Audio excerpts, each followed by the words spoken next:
Hello and welcome to Making Creativity Pay, the podcast where we talk to people in creative industries about how they promote and market their work. I'm Dan Barnett, and this episode I spoke with Mark Vigeant about his show Out There, which is on at the Edinburgh Fringe during August. We talk about what as an American keeps him coming back to Edinburgh every year, the creative process for producing a poster, as well as turning a previous Edinburgh show into a special that's available on DropoutTV. I started by asking Mark to give a brief introduction about himself. I'm Mark Vigeant. I'm a comedian in Los Angeles. I make one-man shows that are improv-y and clowny and theatrical and feature responsible audience interaction and are usually pretty emotional as well. My last show, The Best Man Show, is now a special on Dropout, which is a streaming platform. And I'm currently touring my show Out There around the world. It's about a guy who goes to the woods to make a YouTube video about surviving all on his own. And he doesn't really know what he's doing. And the audience plays the wilderness. It's very fun and crazy and messy and about the extreme lengths we go to prove that our lives matter. Fantastic. And I also love shrimp and bird watching, and I do play the trumpet. So yes, you're starting on the 5th, and then kind of going Yes. through. You're only having the 19th off.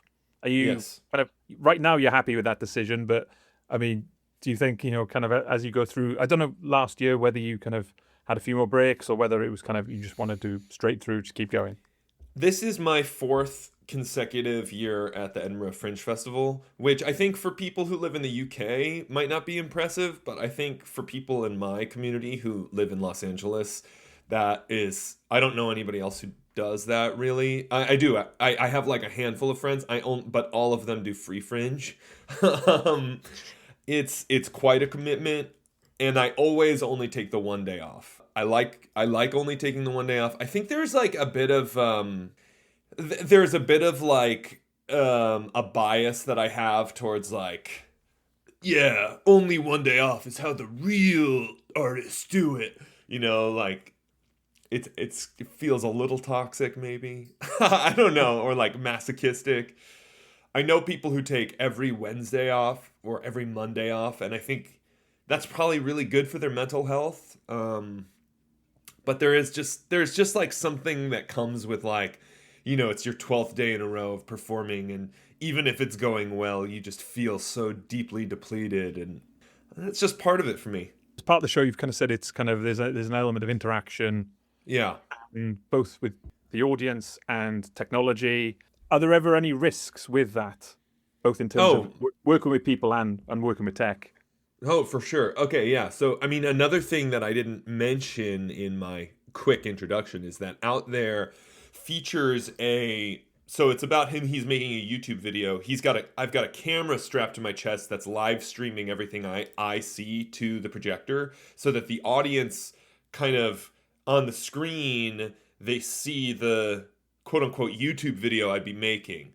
And you know, it's me like zooming in on audience members who are like waving branches and stuff, and I'm like, look at that tree, you know? And there's an enormous level of risk. This is not my first time. Like my first year at Fringe, I had a lot of projection. And only one time my computer died. My computer died kind of right before the climax of the show, where video was extremely important. And it was my first year in Edinburgh, and it was the only time I had a reviewer in the house.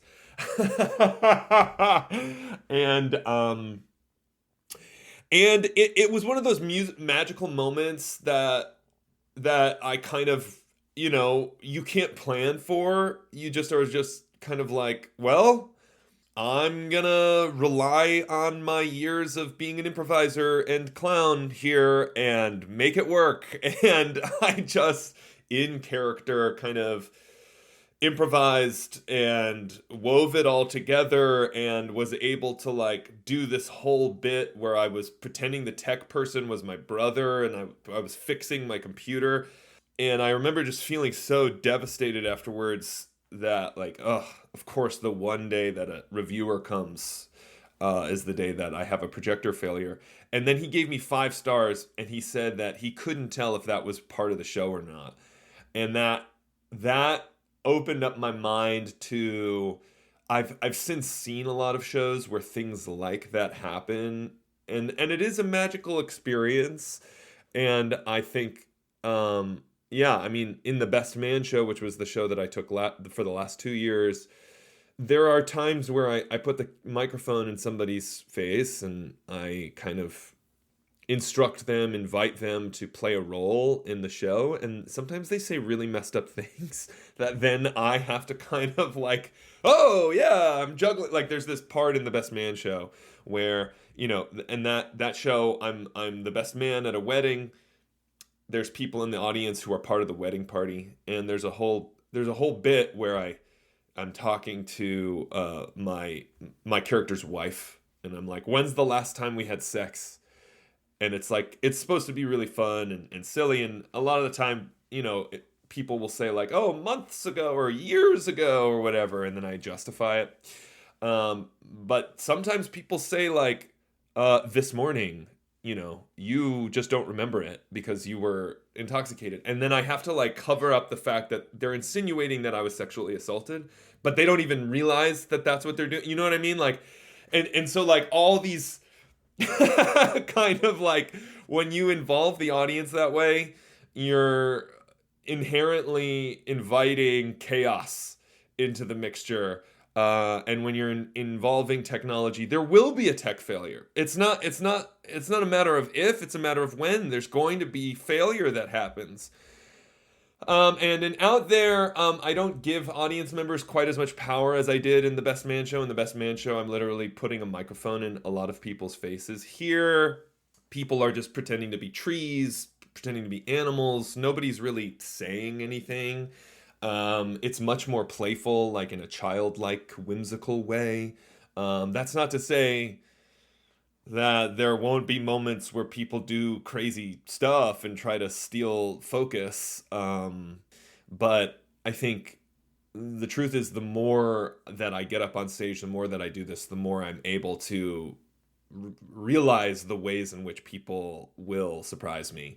And with the tech, I've just realized, so like because of the live streaming, I'm running my own wireless network in the room that allows me to wirelessly communicate between my phone and my computer, which is running the live stream. So I just bought a second modem or router. So we're going to have 2 wireless networks in there in case one outlet goes out or whatever, like that's the best I can do. Yeah.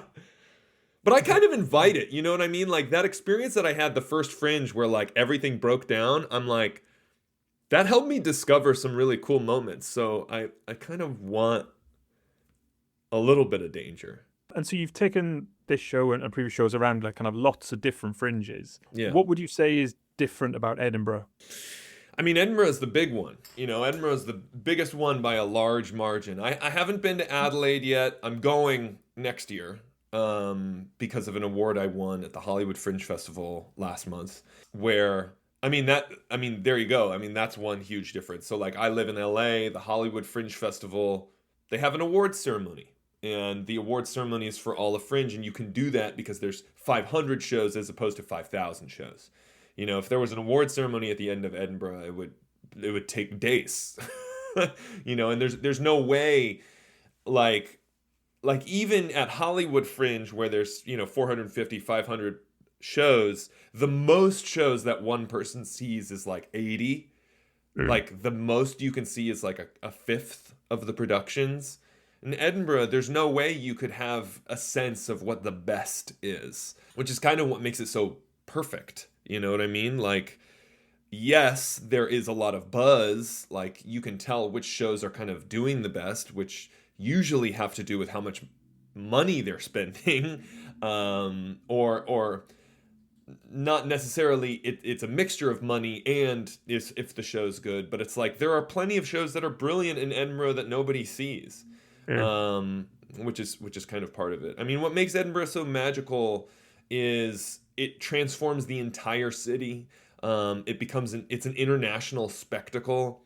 Like when you go to a Fringe festival in Harrisburg, Pennsylvania, which is probably a place you've never even heard of, the audiences are people in that community. You know, there's no one who's driving in from Philadelphia or New York City because they're like, I got to make sure that I catch the greatest moments of Harrisburg Fringe, which is what happens from London to Edinburgh. You know what I mean? There are people who come in for the weekend.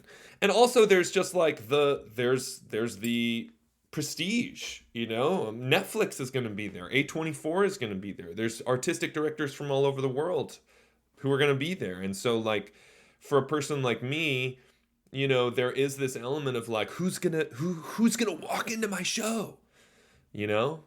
I have a comedy special for that reason. Like the guy who runs Dropout, Sam Reich, came to my show. I didn't invite him. He was just like, I heard your show's good, and so I came to see it, and I loved it. And that kind of thing can happen there. And there's so many other differences, too. I mean, like, Edinburgh is a magical city. The food is really good. There's other festivals happening at the same time that just make it vibrant and exciting. It also just feels like an enormous international party where, like, I make friends with people in Australia and New York and New Zealand and Ireland. You know what I mean? It's like everybody's from the English speaking world and beyond is just like hanging out and looking to make and see cool art. Yeah. The smaller fringe festivals can be really good, but so with your experience, if someone from the US was coming over for their first fringe, what would be the kind of key 2 or 3 things you'd say? Make sure you do this. Definitely don't do that. My biggest piece of advice starts with like, know what you want, you know, and know why you're going. And I would say that like so many of my peers go to Edinburgh because they want a stand-up special or they want to become famous, and they don't understand like they don't understand that like only 2 shows out of 5,000 will turn into something like that. Like, that's not the point. You're missing the point if you're only going for that reason. Like, sure, you can go and get a bunch of press, but like you can't control those massive factors. Things that you should absolutely do. Number 1 is go see shows. I know too many people who are like, it's too much to focus on my show. Like, I have so much going on. I can't see other people's shows. And that's like the biggest crime to me. You know, you have some of the best performers in the entire planet, you know, going whole ass. And you could see their performance for 12 pounds. And it's like, this is stupid. Like, go see some shit that blows your mind. Your mind could be blown. I think it's so important for people to show up in Edinburgh, think that they have the best show in the world, and then go see a show that is so mind-blowingly better than anything they've ever made. So I think it's important to have your like spirit cracked in half like that, so that you can then rebuild it and be like, oh, I want to make something that's that good. Another thing that I would highly recommend is eating the chocolate. The chocolate's a lot better there. So you're on at 5:20. Yeah. I suppose it's weird. Kind of last couple of people I've spoken to are on around about that kind of time. It seems like a nice time. It's the start of the evening, so it's kind of, it's probably the kind of slot where people will experiment. It's not necessarily their main show of the evening. Exactly. And so, you know, was that a specific thing for you? Yeah, I mean, my last 2 years, it was in not late night, but I was in night. I was at 9:50 2 years ago, and then I was at 10:20 last year. And 10:20, I was in the crate, which is one of those shipping containers. And I made it work, man. Like 10:20, and like I said, it was a drunken best man speech. And I filled that place up, and 10:20 p.m., where the character, is progressively getting more intoxicated and crazy, that is a good time slot for that show. You still struggle. Like 10:20 is a harder time slot on, say, Wednesday, but on Friday and Saturday and Sunday it was always awesome. The problem is when you have 10:20 p.m. shows, you invite 10:20 p.m. crowds, which means some of those people are pissed. You know what I mean? Like they don't know what the rules are, and so half of my job is telling them don't talk I'll let you know when it's your turn to interact, And my show this year is a lot less boisterous. It's a lot less crazy. It's important to me that people are kind of cogent, like they're with it. And so I wanted an earlier time slot, because another problem with shows major critics, a lot of them go to bed after 8 o'clock. They go home. Like, it's harder to get press to come to a later show. I don't think it's impossible, but that was a big piece of advice I was given. Like, if you want, somebody who's kind of more legit to write about your show, you have to have it earlier in the day. Also, if your show's at 10:20 p.m., you miss everybody who's coming in from on the train. You know what I mean? And so 5 o'clock, I wanted it. It's like before people are too drunk, but people have still had a few drinks because it is Scotland in August. You know what I mean?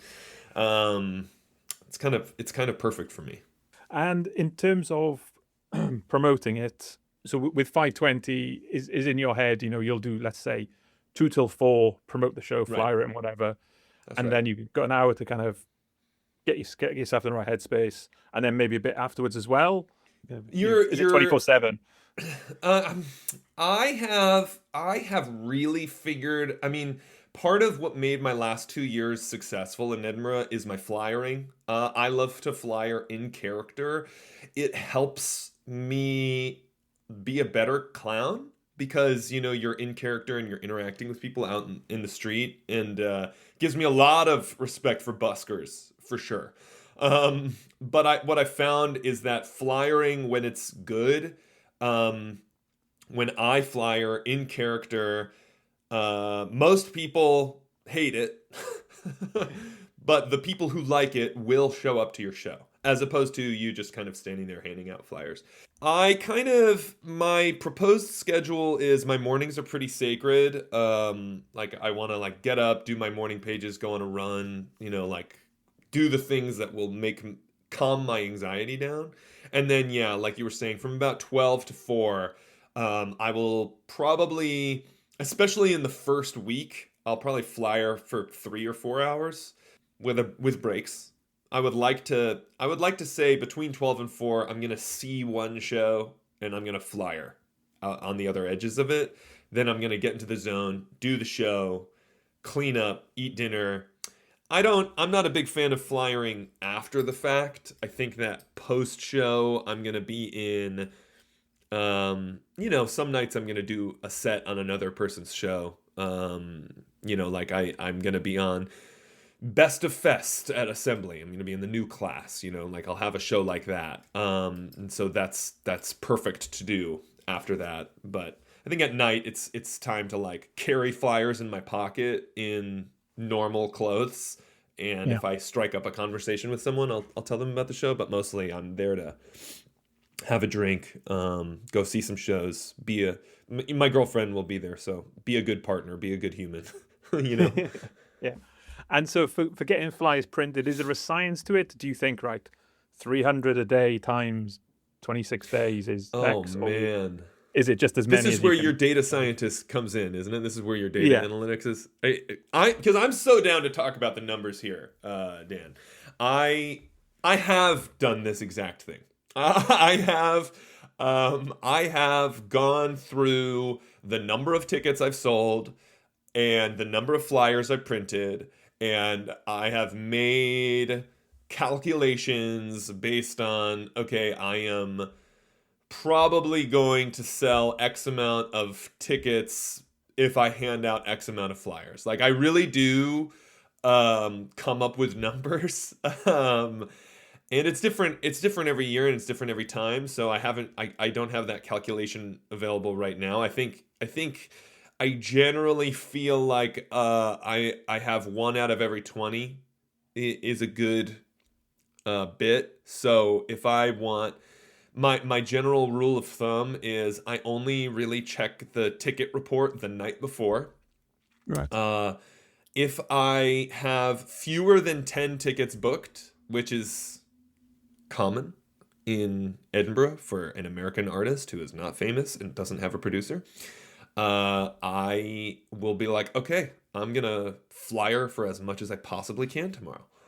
And if I have more than 10 tickets booked, I get to sigh a sigh of relief a little bit and be like, okay, because I think my average audience size last year, I had a 72 seat theater. I sold, I think I had an average of 35, which is great. It's an amazing average, because I also didn't pay anybody to flyer for me. Anyway, I've severely veered off of your original question. I ordered 5,000 flyers. That's the choice. Okay. Yeah, because I mean, 5,000. it's kind of talking to a lot of people. I mean, like you were saying about some people getting Netflix specials, whatever. Because kind of I follow loads of people who kind of documenting their journey and whatever at the Fringe, and there's someone I saw that did get an Netflix special, and there's someone else you follow whose world kind of falls apart as the month progresses, and which is heartbreaking. And yes, so you're here now a few weeks away, and kind of all possibilities are in front of you. I mean, how do you kind of cope with the no one turning up and it being an enormous success, and the world beating a path to your door? All those kind of things are possible, and how do you kind of juggle those kind of possibilities? Well, I'll tell you that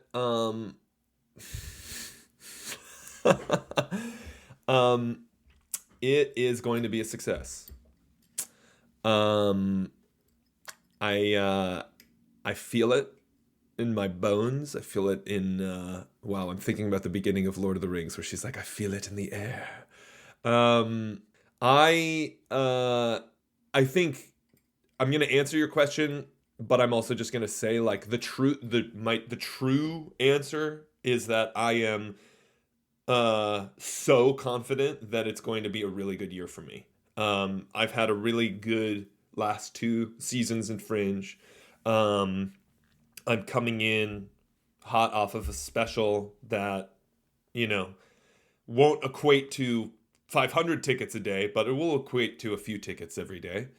I have support from PR for the first time, and it's with somebody who I love, and I think she's amazing, and I very much trust her and respect her. And I've been touring out there now for a bit, and it's doing really well. I won Best Comedic Theatre at the Hollywood Fringe Festival last month. I won an award that's going to send me to the Australian Fringe Festivals for free. I won awards at the Orlando Fringe Festival, which is the oldest Fringe in the United States. And I also I have a lot of comfort in Edinburgh because I've just been there so many times. How do I cope with the vast array of possibilities? Like you're still right. Like I still, even within my confidence that the show rocks and it's going to find its audience, there's still a myriad, like it still could go like, every show is sold out, oh my God. And it still could be like, oh, a struggle every day to get, people to be there. And it still could be, I still could get like a 2-star review. And what would that do to my brain? I don't know. How do I cope with that is I center myself on, I believe this show is amazing. I believe it's the best thing I've ever made. I continue to refine and perform it. Because, like, the difference for me and a lot of other performers, there are the people who come to Fringe with a show that's kind of new, that they've only done a few times. I've done this show like 30 times. I've traveled with it. I know that it works. And I have been performing for over 15 years. I have the confidence that even if I have a show with 5 people in the audience who hate it, I know that I am good. You know what I mean? Like, I think like my first year in Edinburgh, I had an audience of 3 people, and it was the best show that I had ever made at that point. And I really believed that like something magical could happen. And I performed the show for an audience of 3, and I remember backstage summoning up all of my power and being like, I'm going to perform as though this is an audience of 200. because I believe that if you can't go whole ass for 3 people, you don't deserve to go, have a sold out audience. I really believe that.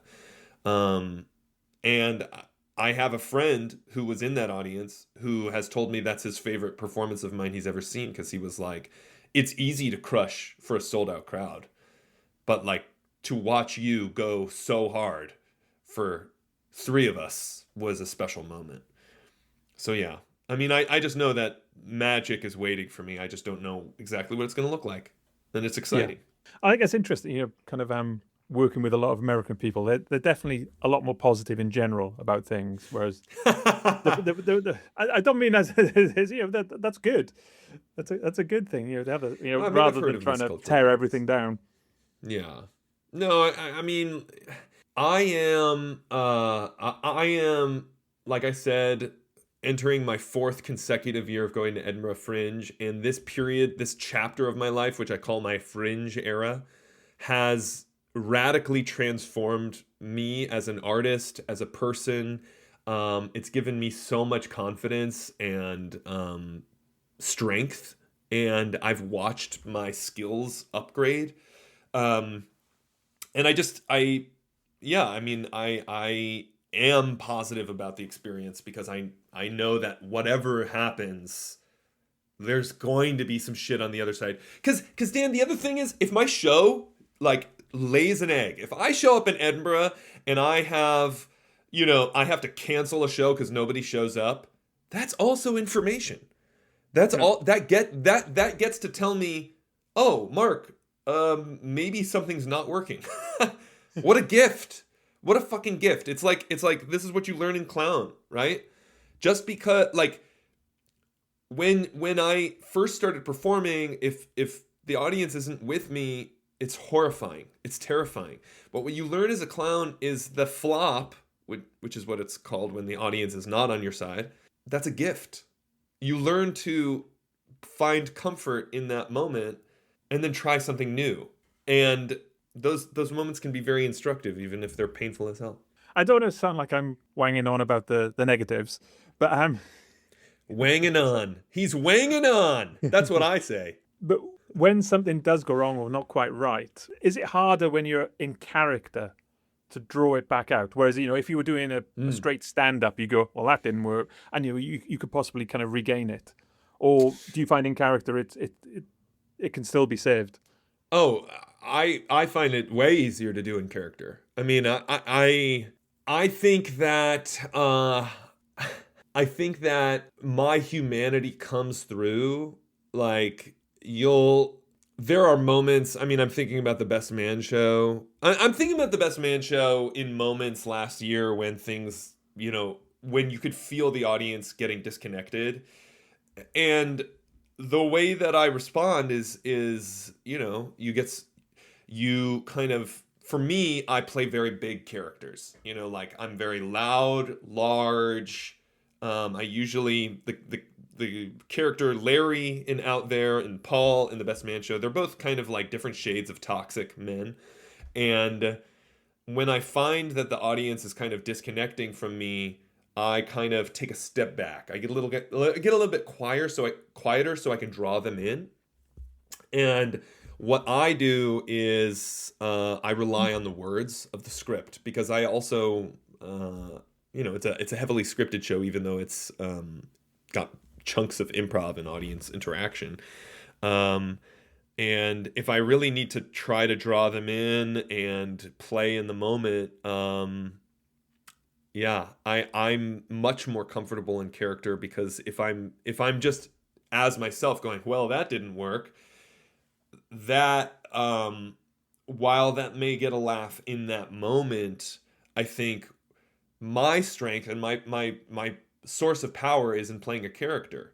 And when I have a character who I believe in and that I know how to improvise within, like Larry, I can react honestly to an audience not being on my side, and then just kind of keep playing. I mean, I don't know. I really don't know how else to say it. Yeah. No, that's good. That's good. And so in terms of promoting the show, I mean, kind of talk about, the old school stuff about flyering, posters, and all that kind of stuff. Actually, to come with posters, yes. I mean, you got a really striking poster. I mean, did you enjoy the process of putting that together and find that, it's another creative outlet? Oh, 100%. I put this show on its feet a year ago for the first time at the Hollywood Fringe Festival. And I had this poster that I kind of whipped up. That's me, hiding in the trees with a bow and arrow. And it says "out there." And I thought it was a great poster. But then I went back to Edinburgh, and there's thousands of posters everywhere, and I'm specifically thinking of the out of hand / now Build Hollywood posters, the big ones, 5 feet tall, whatever. And you're looking at them, and there is a science to it. Certain of those posters grab you, and certain don't. And I had been taking kind of notes on like which ones were really pulling me in. And one of my best buddies, he designed my last 2 posters for the Best Man Show and Mark Pleases You, which was the one I brought in 2023. And we had this idea of like this, the poster that I have now. And I was like, I need to do this with the guy. So I worked with Johnny Woolley, the director of Stamptown, who has kind of made a name for himself because he's defined so much of the aesthetic of comedy posters at the Edinburgh Fringe Festival. Like, so many of the most recognizable posters that I've seen are designed by him. And I came to him with the idea like, what if it's kind of Blair Witch-y, like my face, like something that's consistent about all Edinburgh posters, the best posters. It's got to have your face on it, and it's got to have your face really big, and it's got to have contrast. And you have to have some kind of expression on your face that indicates what the show is like. I think there are a lot of people who do the kind of like, like this facial expression that's just like, I'm confused. I was looking for this look of like, I'm scared, but also trying to be happy, and there's a lot of emotion happening. There's also, there's fireflies, which are an allusion to my show, and the title mirrors the title of this TV show that the show is inspired by, and there's live stream elements on the screen that you wouldn't notice the first time you looked at the poster, but if you looked at it with more time, you'd be like, oh wow, he really has like involved a lot of elements of the show in here, and Johnny just knocked it way the fuck out of the park. Like, it makes me so happy working with him. And we just designed my flyer as well, and I sent him pictures from sold out shows that I was doing in LA, and he just designed all of the it is genuinely a creative experience. Like, how can I, in a small space, convince you this is a show I'm gonna take a chance on? It's fun. Absolutely. And so, away from kind of the more traditional methods, how have you found previous years, and whether you think it's changed even more this year, about the importance of social media? Yeah, I got into a conversation last year with this man, Josh, who works at Live Nation, and he was pointing out to me that the difference between a show that sells out and one that doesn't is solid social media. And he's right, and it's a frustrating thing. It can be a frustrating thing for somebody who is really good on stage and doesn't really know how to use social media.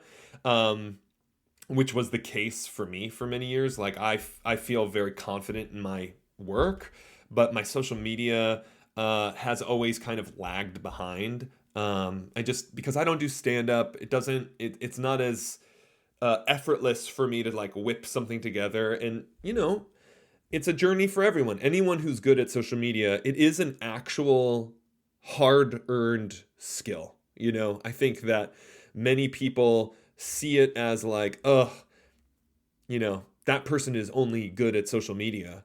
Like, I've talked to other artists who are jealous, and they're like, that person's just good at social media. They don't know how to make a thing. And social media is a really hard skill that is different from performing on stage. And so you have to kind of master both of them.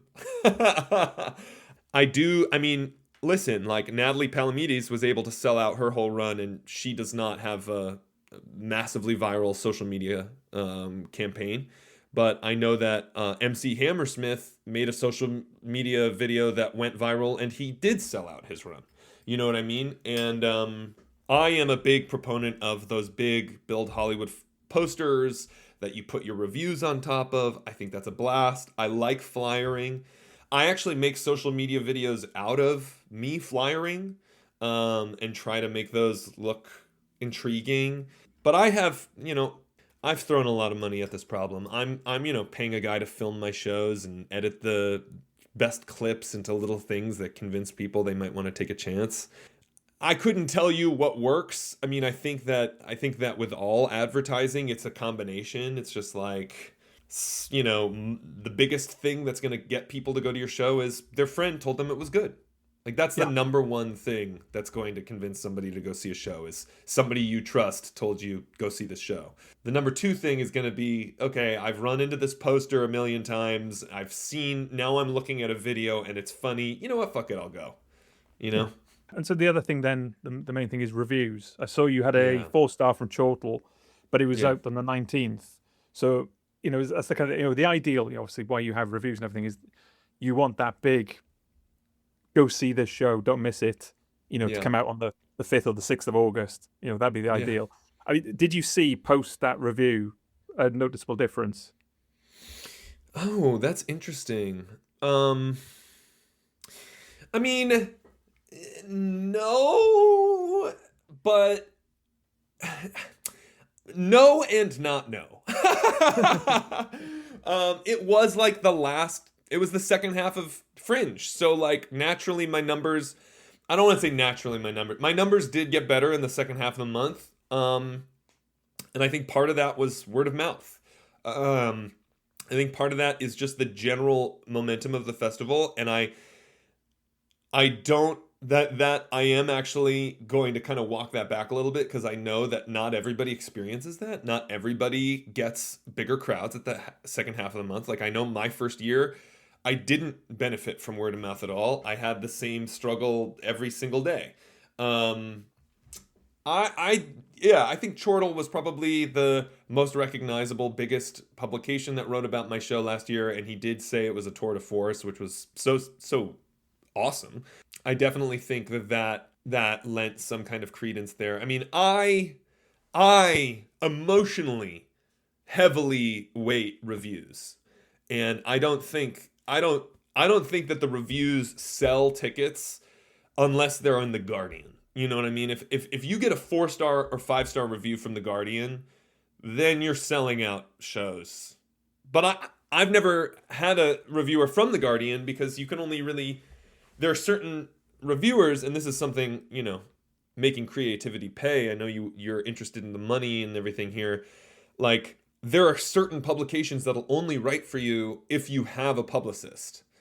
And so there's a certain amount of money you have to spend only like in order to be playing the game. So this is my first year going with a publicist, so I have the highest level of confidence that I'm going to get reviews that move the needle. Will they? I couldn't tell you. Interview me in 2 months. Because I also think that the reviews are like, I think emotionally artists are like, well, I need a 5-star review, and I need a 5-star review. I need a 5-star review. But it's like, if you get a 5-star review from Binge Fringe, most of the time that's for you. And maybe that's good for your tour pack. Maybe that's good for your poster when I come home and I'm applying to festivals and things out here, or I'm trying to like book a run at a theater in New York. But really what they're interested in is numbers. Like, how many tickets did you sell? What can we work with here? Because the audiences of New York might care if you have like 10 5-star reviews. They might care if you have a really good quote from a publication they've recognized, like Time Out or Broadway World or The Guardian. Will they care if you had a 5-star review from Fringe Biscuit? I don't know.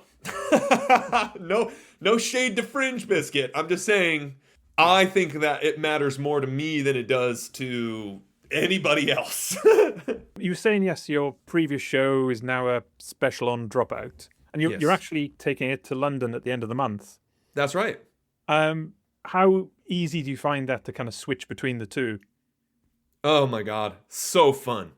It's like a dream of mine to be able to do my work in rep. You know what I mean? I think last year Elf Lyons did alternating of 3 of her shows at the Pleasance, and I thought that was the coolest thing ever. I was like, if I could get to a place where I could do what she did, or like, you know, if I had the audience in LA and there was some fundraiser that I really cared about, and I was like, I'm going to perform all 3 of my solo shows back to back. What a dream that would be. Is it easy to go back and forth? I don't know. I mean, when I perform, one of the tenets of my performance is whole ass. You've heard me say this phrase now a few times. Like, I want to make sure that, like, when I'm watching a show, when I'm doing a show, you are getting every single ounce of my energy. Toggling between the Best Man show and Out There. I mean, I haven't performed them back to back before, kind of like I'm going to at the end of this month, so I'm very excited about that.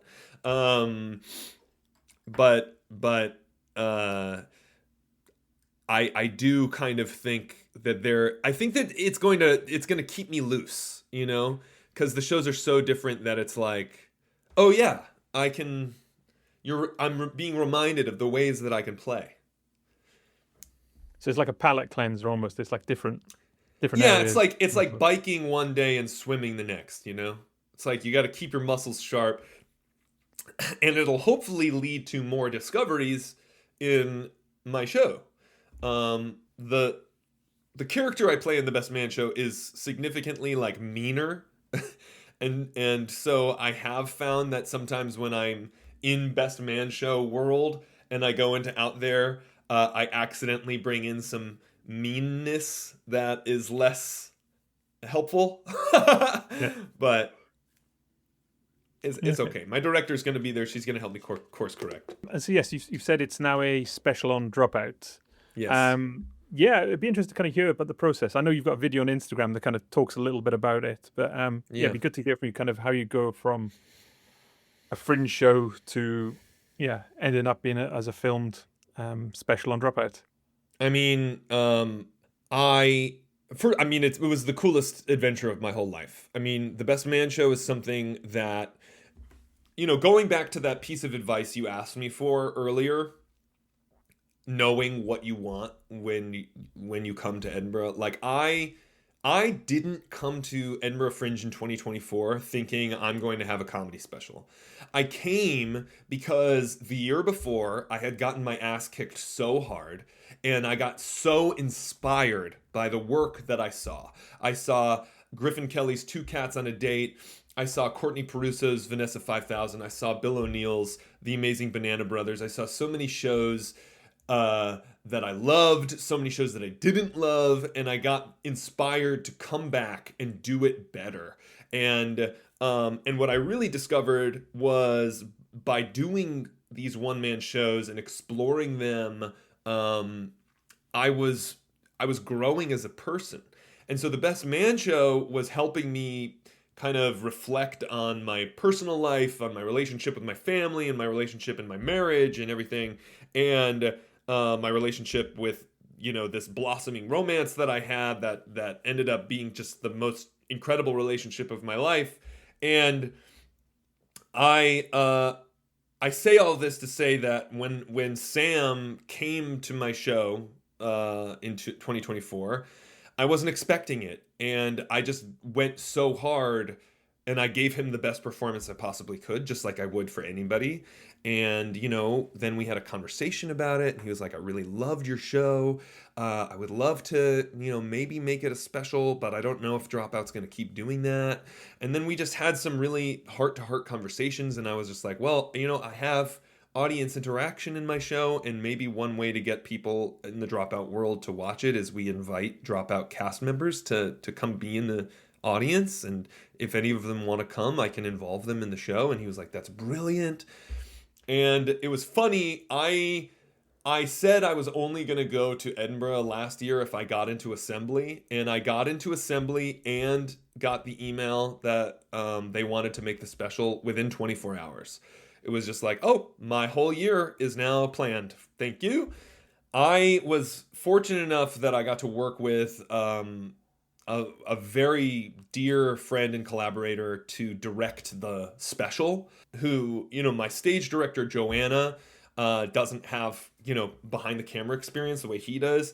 And he had all these ideas of like, I want to really take advantage of the medium. And so we had many meetings and talked about like, what can we do that's not just, so many comedy specials are just, I'm going to put a camera in front of you just doing your show. But here we wanted to be like, well, let's make it look like a wedding. Let's have everybody come dressed in attire. Let's have an arch and a cake and presents. And, if we're going to have like a post-production, well, let's see what we can do, and then, Dropout was so beautiful, and they handled all these amazing, like, I didn't have to advertise the show. The show was just filled. They took care of that. There were 125 people there. People turned away at the door. We got to film the show twice in a row. So fucking fun. I got to explore the space with the little production team, and I was just saying, oh, it would be so cool if there were, streamers and light, like lights here, and like it would be cool if I, instead of perform on the stage, I perform on the ground, and I'm on a pad of dance floor. And the next time I entered the space, it looked exactly like I had described. Like Trish had done it all. And it was just this amazing thing where I'm like, whoa, this is what happens when you have a budget and a team that is, every single person here is operating at the top of their game, and they just want to support. It was a really like, it was a monumental moment for me to like walk onto that set and realize like there's 30 crew people here, and all of them, every single one of them is only here to articulate my vision. That's insane. And I said this in the behind the scenes of the special. I don't take it for granted. Like I was like, I've been out here doing this shit for long enough that I know this might not ever happen again. And so, I was really trying to drink it up, do my best. I was backstage, my fingers were, vibrating. But the second I got into the show, I was just like having the time of my life. And this goes back to that question you had about like, what do I expect? How do I prepare myself for this run where it might be that nobody comes?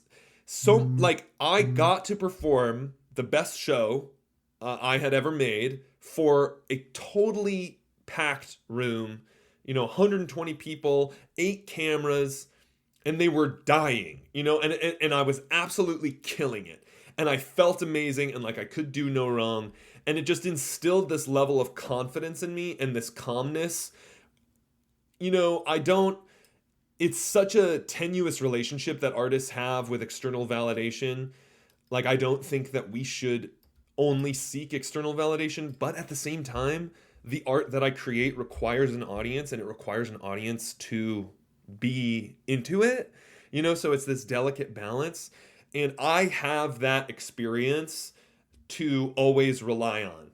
I can always go back in my head and say like, I did that. I know I can be that guy. I can be Michael Jordan in the finals. You know what I mean? I know how to do it. I know that it's within me. And then the editing process was crazy.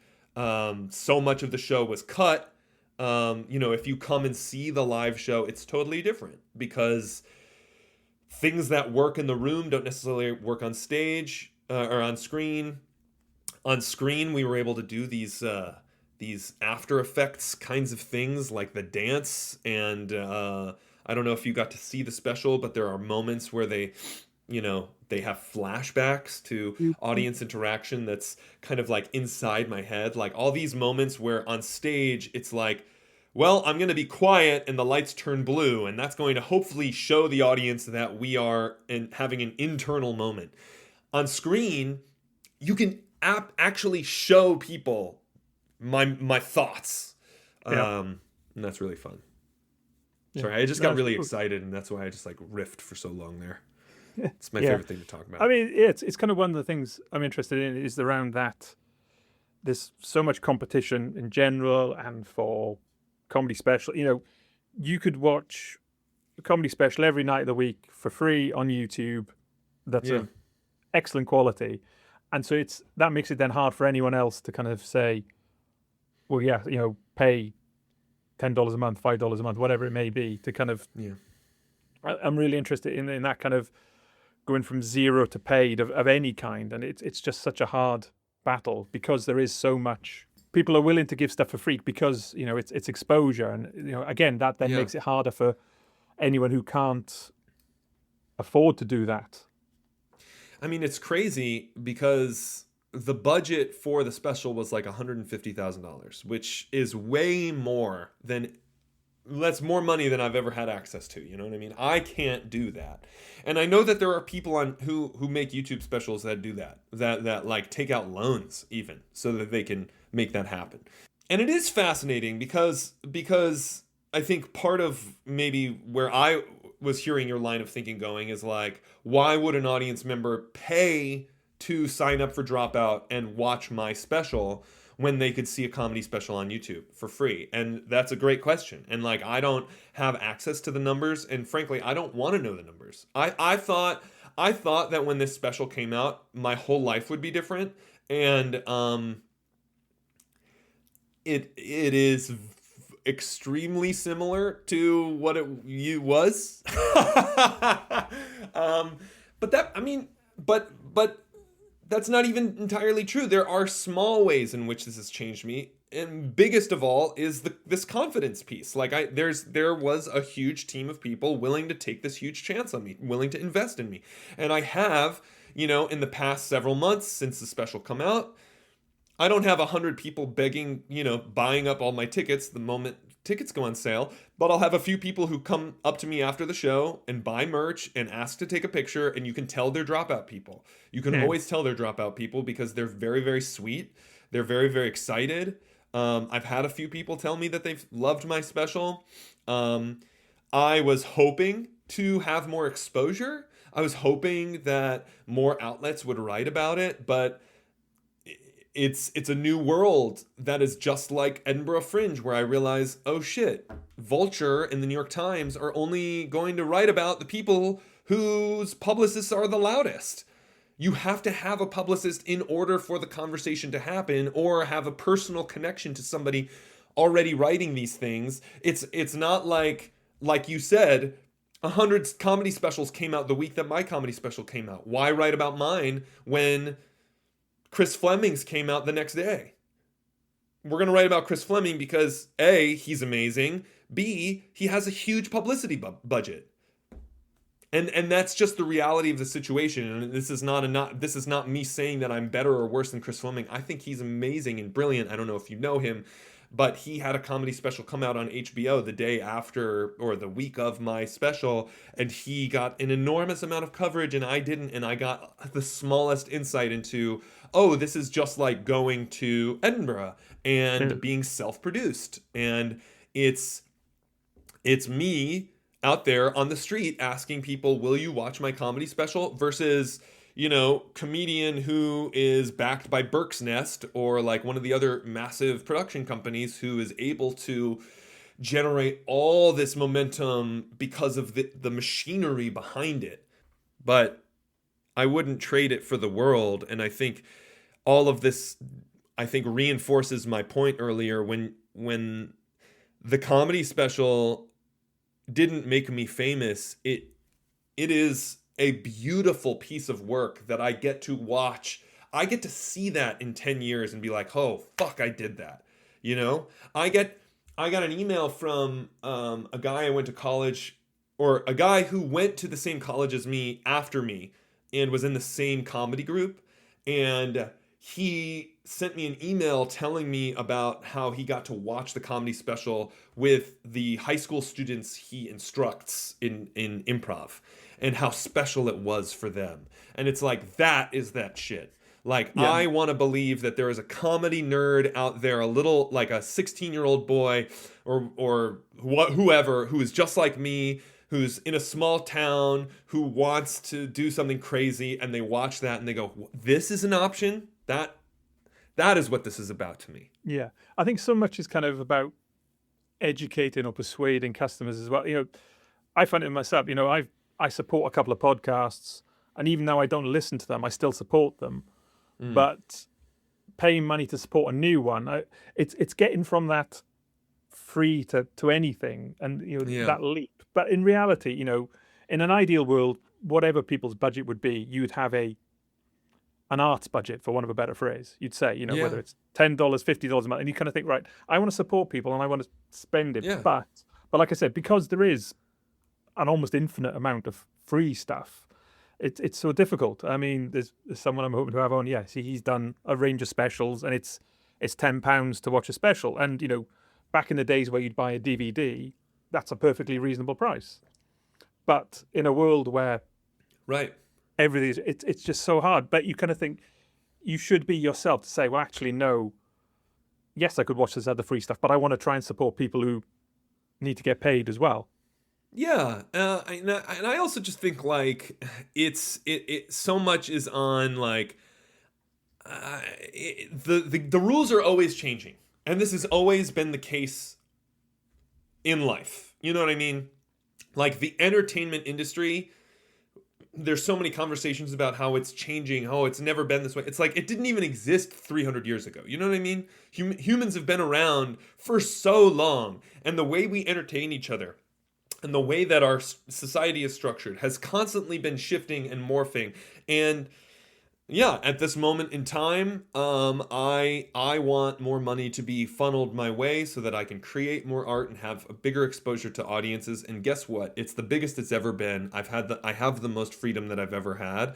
Is it as easy as I'd like it to be? No. And you know what? It will never be. Nobody is like, I made it. Like, that's, I think, like, the biggest takeaway I've had, like, the higher that I realize now I am privileged to be in a position that there are people who look at my career and say, I want what he has. Everything would be better if I had what he has. And now I'm realizing, that's just what everyone thinks. Everyone is constantly looking at the next person, thinking they have a better situation. And yeah, is this a lesson that someone tried to teach me 37 years ago when I came into this world? Yes. And will I constantly be learning it? Yes. You know what I mean? I do think you're right. We should do what we can to support emerging artists. And at the same time, the only way artists get better is if they fail and they say, fuck it, I want to do better next time. I think that there are a lot of people who get off for free, and like there are the people who were born with a silver spoon in their pocket and who are able to take huge risks with money that some of us can't take. And those people, like, I don't know, I'm deviating off the point here, but I do think that there are people who don't know that they are not good. And it doesn't matter. And I do think that, like, as frustrating as it is that so many of us have to struggle in order to make a living, I think it makes us better. I also just wanted to sneak in one little metaphor that we didn't get to say, because I think that you were interested in why Americans come to the Edinburgh Fringe. And my partner, Anna, had come up with this idea that, like, Edinburgh is like the way that surfers will travel to remote places to catch the best wave. That is what Edinburgh is. It's the best wave. We're a bunch of surfers and we want to have the biggest, longest wave. And something that she points out even is like, yeah, we go home after Edinburgh and we do what we, like if I have 45-star reviews and I have all these things, I could turn it into a tour. I could turn it into something else. But while we're there, everyone is surfing. And all of the artists are hanging out at the club bar, and we're like, how is the surf today? Oh, it was gnarly. Oh, I caught a really good one, you know? And we're all equal in that world. Thanks to Mark for coming onto the podcast. You can find more details and show notes about where to find Mark both online and at the Fringe. If you enjoyed this, check out our other episodes of variety comedians, musicians, authors and others in creative industries talking about trying to make creativity pay. Thanks for listening.